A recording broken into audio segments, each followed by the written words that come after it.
Hi, kids. I know I was supposed to be here last week, but stuff happens. Now, this week, the pollen is in the air, and I'm about to die.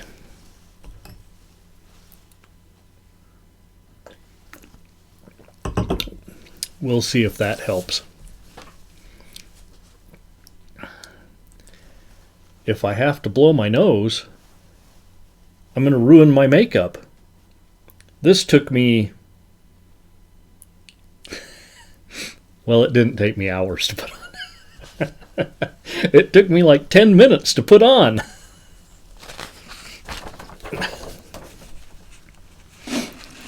And I still don't have a gorilla suit, so you're just going to have to bear with me. It's just me, Murph the Clown. Welcome to the Late Night Picture Show.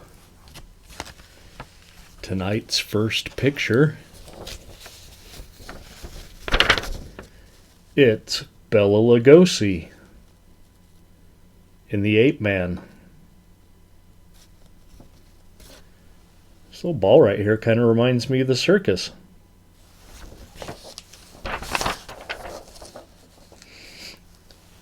With Louise Curry, Wallace Ford, Henry Hall.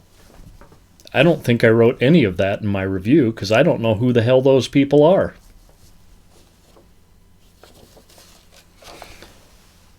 But I do know who Bela Lugosi is. Was. Look here.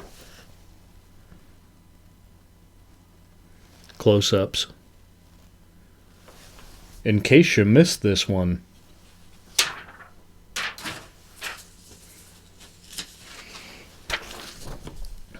okay.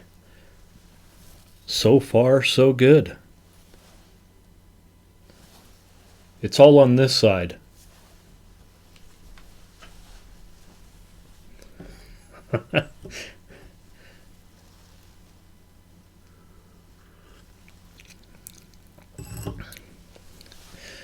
I kind of forgot how bad my allergies get here. As most of you know, I moved up from Florida, Gibsonton, where I lived for years. Well, kind of. I was on the road for years. And I'd stay at my trailer when I was there. Well, now I'm in Salt Lake City, close to my birthplace, Reno. And my allergies are worse here in the mountains than they were in Florida.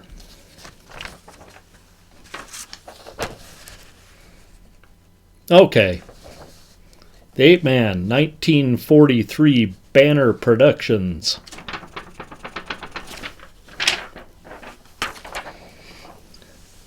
Directed by William Bodine. I know he's done a few other pictures that I've reviewed. I don't know if I've done him on the show yet, but I do remember his name. And starring Bela Lugosi. I got a little long-winded on this one, so bear with me. I'll try to get through it all before my nose starts to run. Bela stars as Dr. Brewster, a scientist type who has somehow accidentally transformed himself into a hunched-over and hairy ape man. I didn't quite catch how this happened. Maybe I missed the very first, I'm not sure. But somehow, what we do know is that the key to reversing this malady lies in human spinal fluid. And I'm dried up here. Human spinal fluid, and lots of it. His old partner, Dr. George, is growing suspicious of Brewster's methods and his increasing obsession with righting himself, both literally and figuratively. Next, we have a wisecracking Brooklyn reporter and his beautiful sidekick, Billy. They are working on a murder case, as are local detectives, both with minimal success, both groups.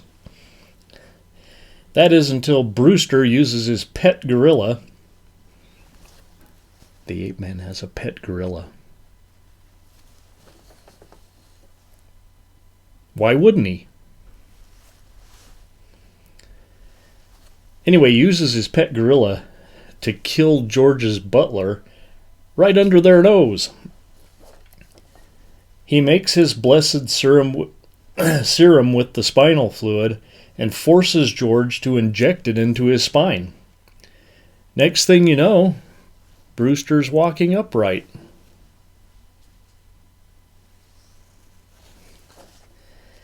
Alas, it doesn't last. It appears that Dr. Brewster needs more. How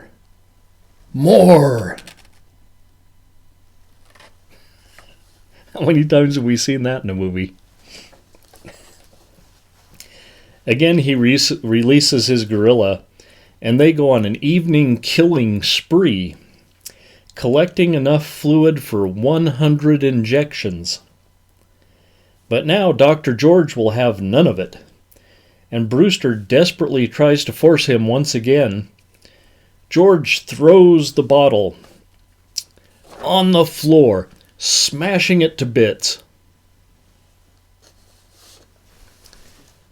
Well, this really pisses off Dr. Brewster.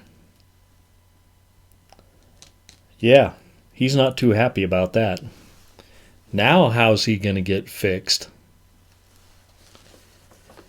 Well, meanwhile, back at Brewster's sister's house, the reporter is sniffing around, followed by Billy, who bashes him on the head before she realizes who he is. A little bit of comic relief there in case this story's getting too serious for you.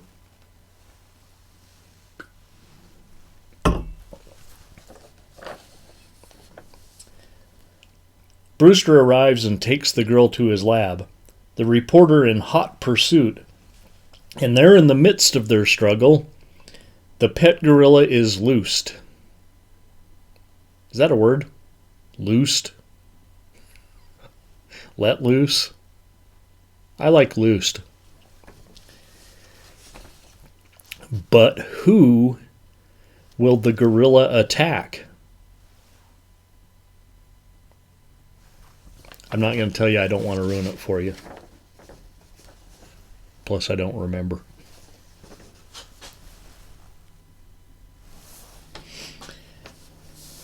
Okay, I wrote here that this is not a masterpiece of 40s horror or science fiction or whatever you want to call it. I think I saw it on Sci-Fi Friday, and then, afterwards on the podcast they talked about the science in the movie, which they do every Friday here in the Beehive State. Sci-Fi Friday. But this is a moderately entertaining little movie with all the usual stereotypes of the time, including an awful gag at the end. And I can't ruin it for you. Followed by a plea to buy war bonds. Now, I know this was common at the time. Buy those bonds. Maybe they should start that up again, since they like to blow up everyone that messes with the oil.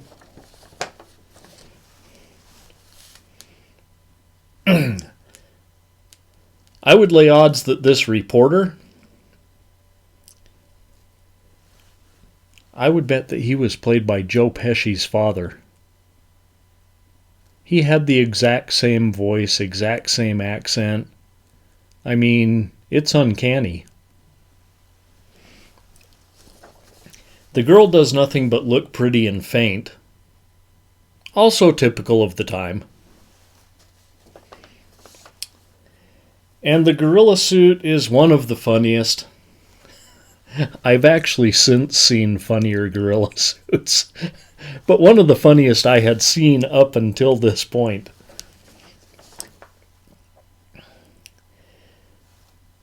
And I actually wrote this here. Just put a TV on its head, and you've got Robot Monster.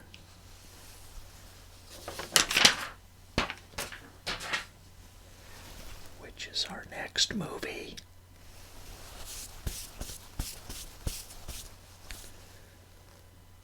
But I give the Ape Man, starring Bela Lugosi, 2. It's a 2-ring circus here on the Late Night Picture Show. Feature 1. Stay tuned for feature 2 of our double feature featuring gorilla suits. It is the classic Robot Monster. Get yourself to the lobby and get yourself a drink. The blue light is calling you.